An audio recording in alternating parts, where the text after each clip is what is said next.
Good morning, everyone. This is Dan, and this is the Napkin Academy. Today, what we're going to be talking about is this notion of targeting ideas.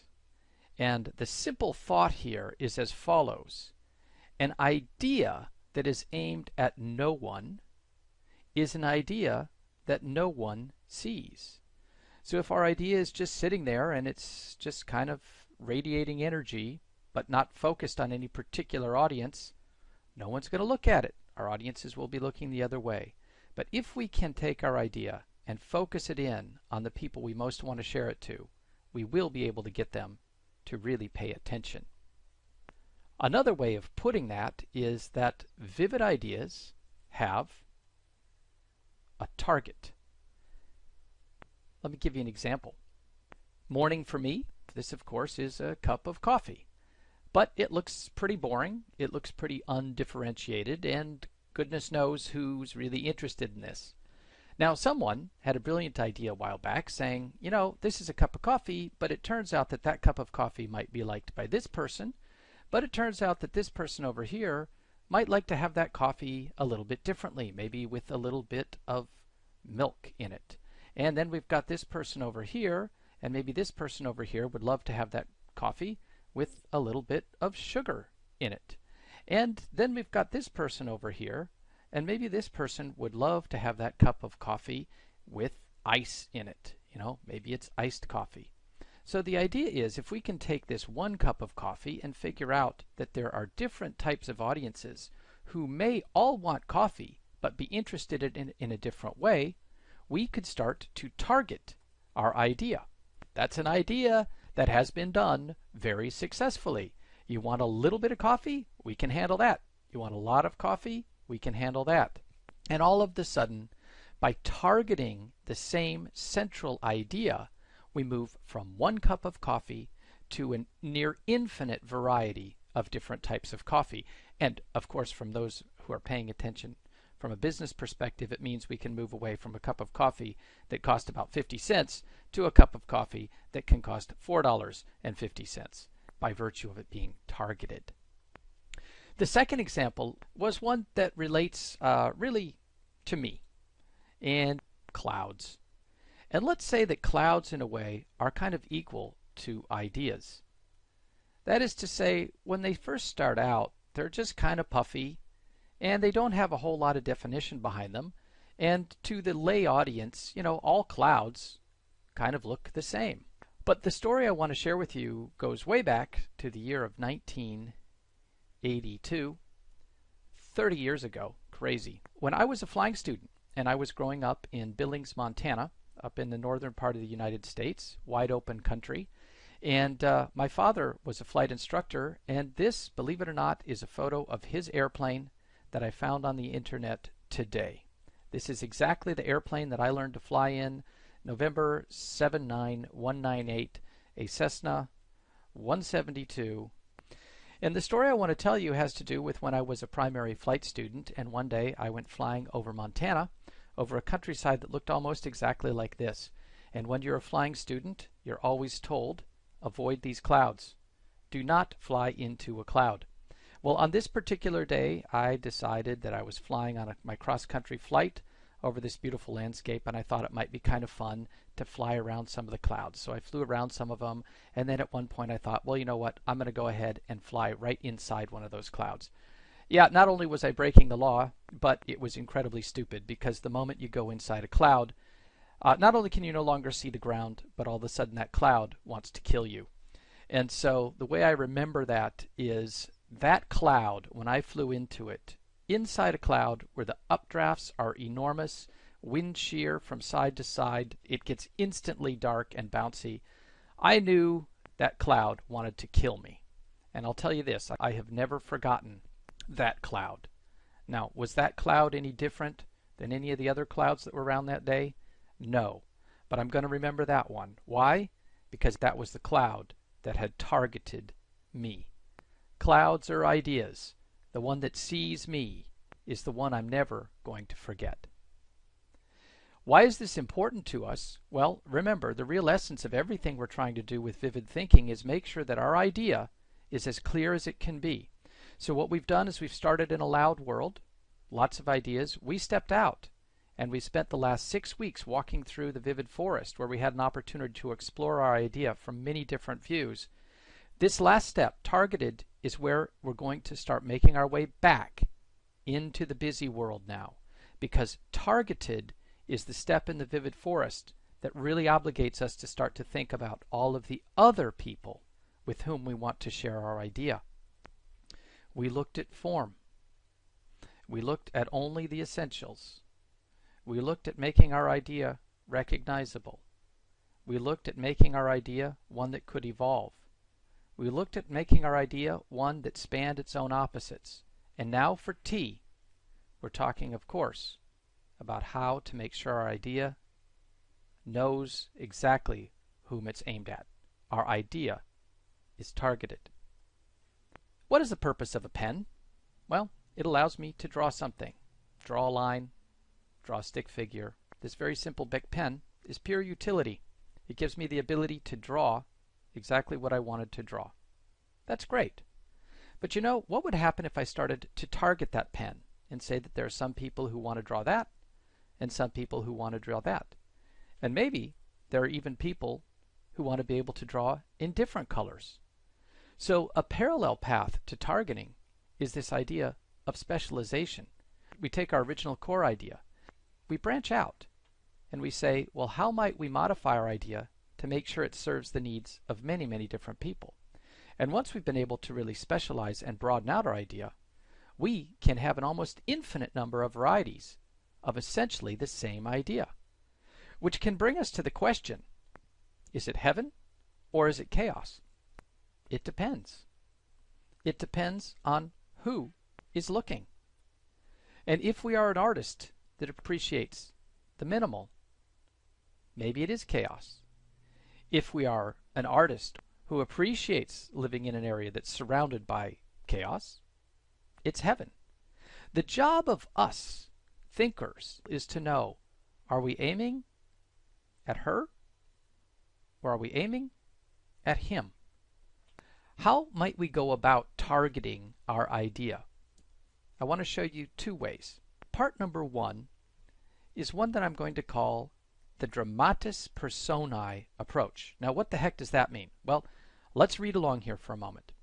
I think that the first step in vivid targeting is clearly to get to know our audience. And we do that by either talking about them, okay, or talking with them, that's even better, and I think by drawing our audience. Here's what I mean. The term dramatis personae, which simply means the people that are in the drama, is not a new term. It's been around for a long, long time.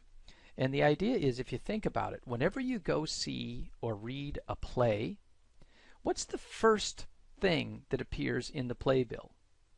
You know, here is the list of the scenes and acts, and what's the first thing that you have is you have a list of the characters, the dramatis personae. Who are the people whom we are about to meet? Shakespeare's Hamlet are Claudius, then Hamlet, then Polonius, then Horatio. Isn't that interesting? So before we start reading or listening, we have a list of the characters. Visually, I think there's a fascinating thing that we can do. This is a dramatis personae made visual. Interesting little website. This is actually something I just looked up in preparing for this talk, where a group of artists up in Norway have put together an amazing project about what they call the borderlands. The borderlands being the area where Norway, Sweden, and Finland meet Russia, up here in the extreme north above the Arctic Circle. And apparently, over the centuries of history, there's been a lot of ebb and flow of people and ideas, not always happy, moving between these areas called the borderlands. So this group of artists in Norway went ahead and has done a beautiful study on what has been the history of this area. And I thought what was interesting is they introduced the entire thing by coming up with a visual list of all of the characters. So here's the basic border population. And here you have a couple of soldiers and lots of reindeer, of course, and some criminals who escape, married couples who go for honeymoon, a Russian spy, a Norwegian spy, a Swedish spy, and here we went through, we even have Vladimir Putin, and we have Norwegian characters. The idea being, before we start to explore the space, let's get to know the people. And it's a pretty simple notion, that one that has meant a lot to me. Imagine that I'm going to be leading a meeting or giving a presentation. It's going to be me talking to a whole bunch of different people. I have found it to be an incredibly useful tool. I know my idea, but I recognize that depending on who is in that presentation or who is in that meeting, I might need to tell my story a little bit differently in order for it to be the most compelling and make the most sense to that audience. So what I do, I actually prepare a list, my own dramatis personae, before I go into a meeting or a presentation of who are the main people that I expect will be in that meeting. Now, this is not unusual. Lots of people do this. It's a really excellent exercise because it helps us begin to put ourselves in their shoes. So let's say I was having a meeting, and at that meeting was going to be the CEO. Oh, well, oh boy, she scares me. And then I've got the CTO. Okay, I know him. And then I've got the C3PO. And then I've got the client boss and the industry boss. Interesting. Lots of different people. Well, what would happen if, in addition to simply writing down the names of the people, I forced myself to really vividly imagine what those people are like? And what would happen if I actually drew the CEO? What are the things that she is interested in? Who is she? And who are some of these other people? And actually try to think through as specifically as I can, who are those people? Talk about a great mental exercise in advance. It gets me, again, comfortable with whom I'm about to share my idea with. And the beauty of it is, then, when I have a chance to get in front of that group of people, I've already worked out in my mind the kind of conversation I want to have with them about my idea. And so when I see them in the audience or in the meeting, I feel like I already have the opportunity to speak directly to those people because I've already gone through the vivid exercise of imagining myself talking to them. Now, of course, sometimes I might imagine completely the wrong thing. But you know what? As they say, any plan is better than no plan. So at least having gone through the act of planning who's likely to be in the audience, I've got a better lineup of my own idea. And if it turns out that I'm wrong, or they're going to move to a different perspective, at least I'm better prepared. Quick example. Let's say that our idea is one that's health-oriented. Exercise is good for us. Well, if I just started running around saying to everyone, exercise is good, a lot of people would probably stop listening to me. They find it irritating, patronizing. But imagine if I thought this. I've got someone who's in certain type of health, and I say, exercise is good. You know what? You might really love to become more of a runner. And let's say I've got someone who isn't perhaps in as good a shape. If I say to them, running is your answer, they're going to say no. But imagine if I said to that person, you know, exercise is good. Have you ever thought about doing water aerobics? There's exercise that might be targeted to you. And let's say that I've got someone who hates running but really wants to do some exercise. I could say to this person, hey, have you ever thought about gymnastics? Gymnastics is great exercise, and maybe for someone like you, it might be exactly the thing that you want to do. The point is, the central idea remains the same. Exercise is good, but if I think about who I'm trying to share this message with, I may put a slightly different spin on the story. That's what I mean about the dramatis personae approach. Point number 2 to targeting is a little bit more specific. It's something that I call the vivid lens. The verbiage to support it is this. The second step of vivid targeting means using what we know about our audience to deduce how they are going to see our idea. Again, we're putting ourselves in our audience's shoes, and we can do that by looking at our audience through this thing called the vivid lens. And let me show you exactly what I mean. Imagine that this is us, and we've got our idea in mind. And we know that we have to convey that idea to a bunch of other people.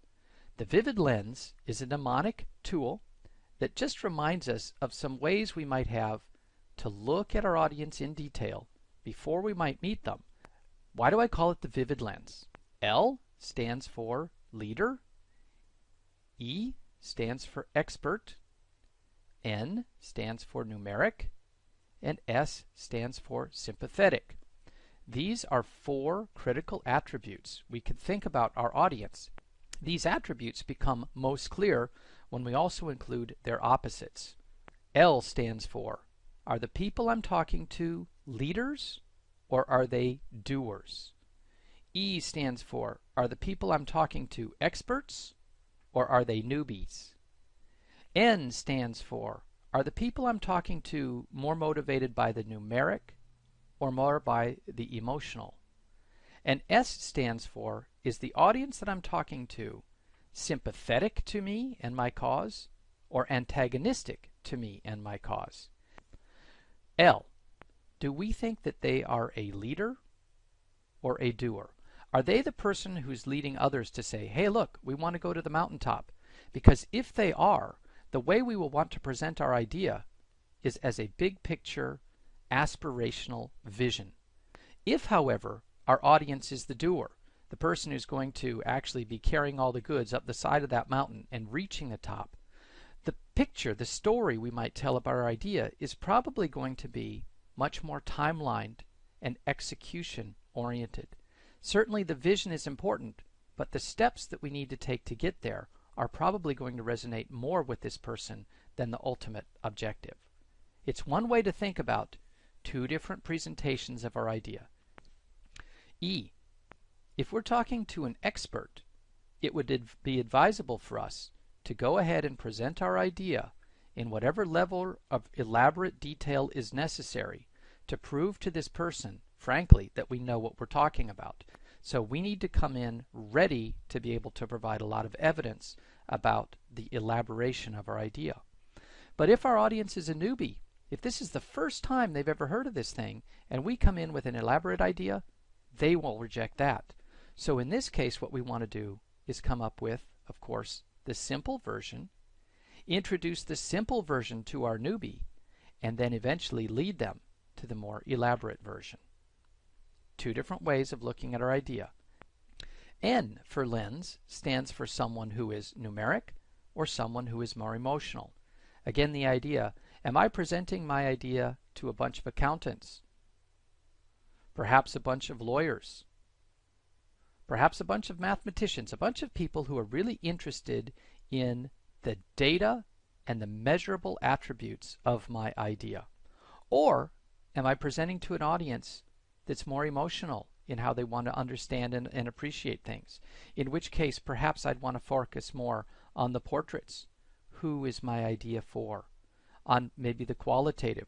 What does my idea look like? What does my idea feel like? Again, another way of thinking, my same idea, do I want to skew towards the measurable or do I want to skew towards the qualitative? And S, thinking about whether my audience is someone who's sympathetic to me.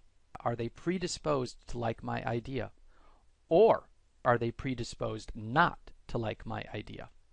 Absolutely critical to think about, because we will present our idea differently to both sides. Because ultimately our idea is to get both of these people, this one to say, I like the idea not just because I like you, but because I think the idea is valid. And I want this person to say, I will take the time to look at your idea whether I like you or not.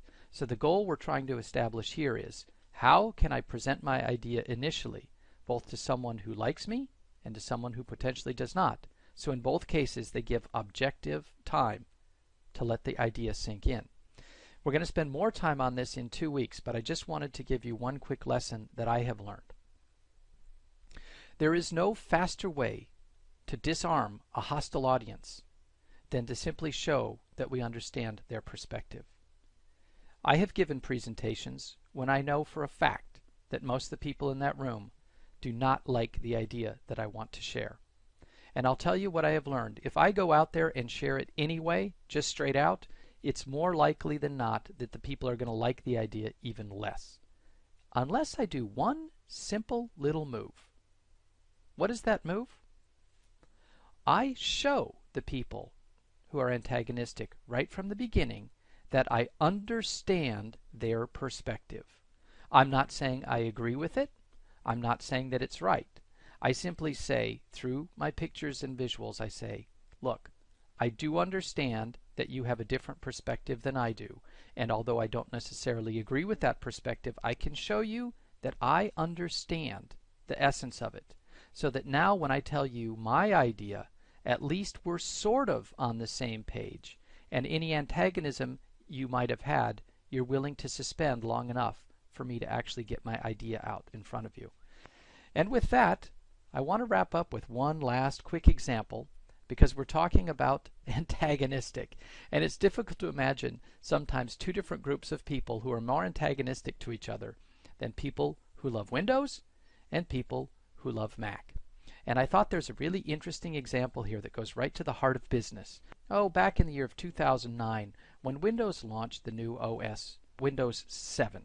I thought it was absolutely crazy because at that time I did have a Windows machine and I needed to upgrade, and I went out and I tried to figure out which version of Windows I should buy.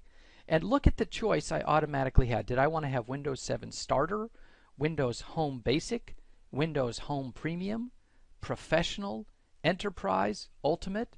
The price is completely different between them. I don't remember exactly, but let's say this one was maybe $20 all the way up to one that was maybe $400 or something. And then I thought, this is crazy. What is Windows thinking? Trying to make me so crazy confused right from the beginning that my head's going to explode.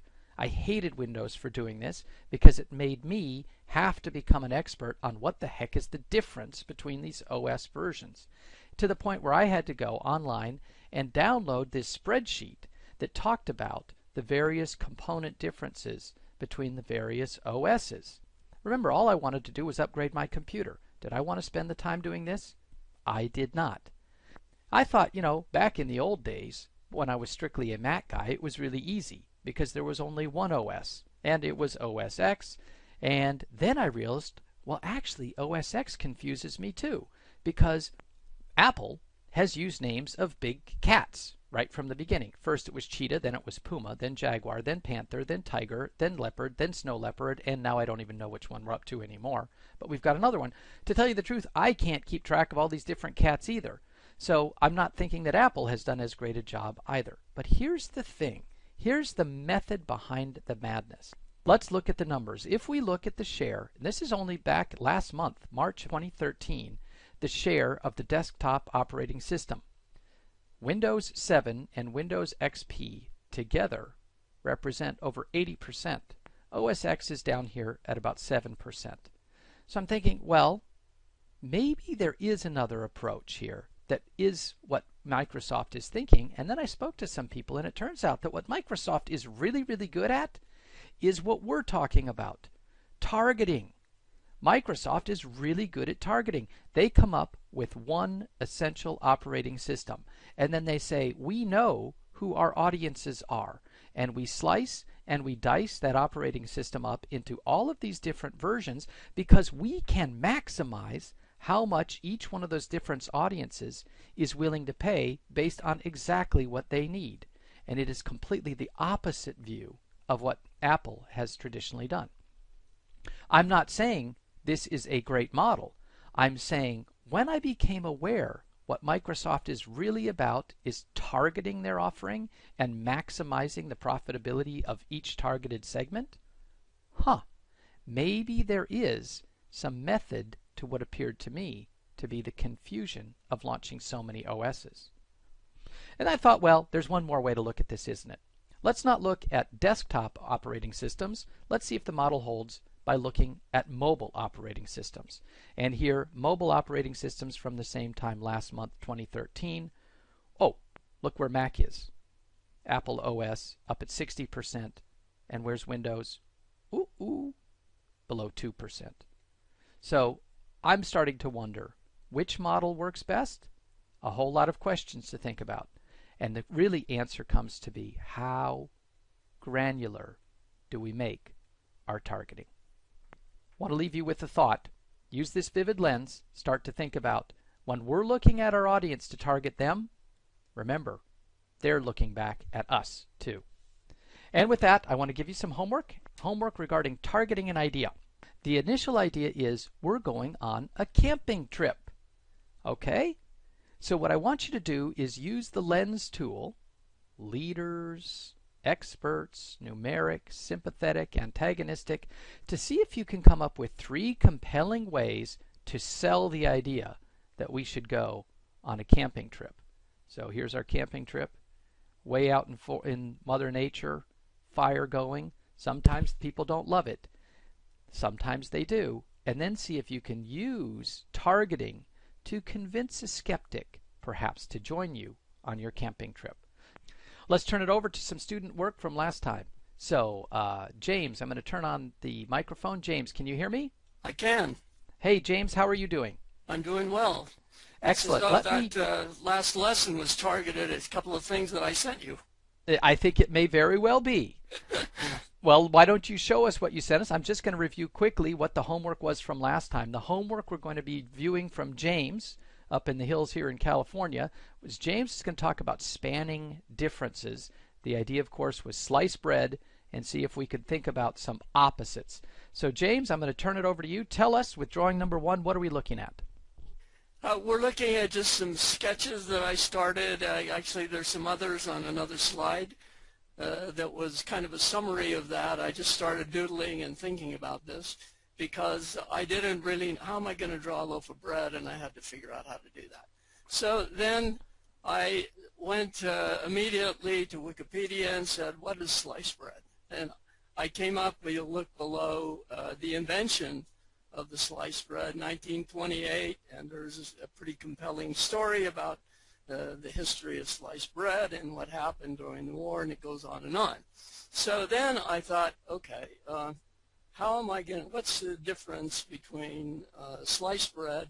What's the opposite of sliced bread? And I thought, well, that is unsliced bread, and you break off pieces and you dip it in oil and vinegar, and I didn't know how to draw that, and I thought, okay, well, that's not working. What else can I think about equal and unequal? And it's popped in my head some kind of a political notion that we read about all the time is inequality, and the 1%, 95%, 99%. I thought, well, that's pretty extreme. And so I said, okay, well, I'll make a little political comedy thing. And that's how I ended up. And then down below, I think anyone could work with this and come up with some kind of a joke line, punch line or something. I said, who changed the slicer from being equal shares to unequal shares? And that's kind of the way that I went about crossing that bridge and stretching that idea. James, do you realize how good this idea is? This, you know, when I put out there the homework being around sliced bread, I just thought it would be cute and people would come up with some interesting ones. This is just magnificent. You know, and your drawings capture it. I love, in fact, the initial drawings you sent where I could see that you were just visually working through how do I draw sliced bread and how do I draw the opposite.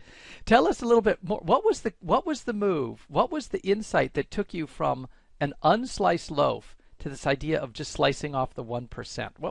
It's brilliant. Well, it started with, I started on, you see the top one, I started drawing and it seemed a little awkward.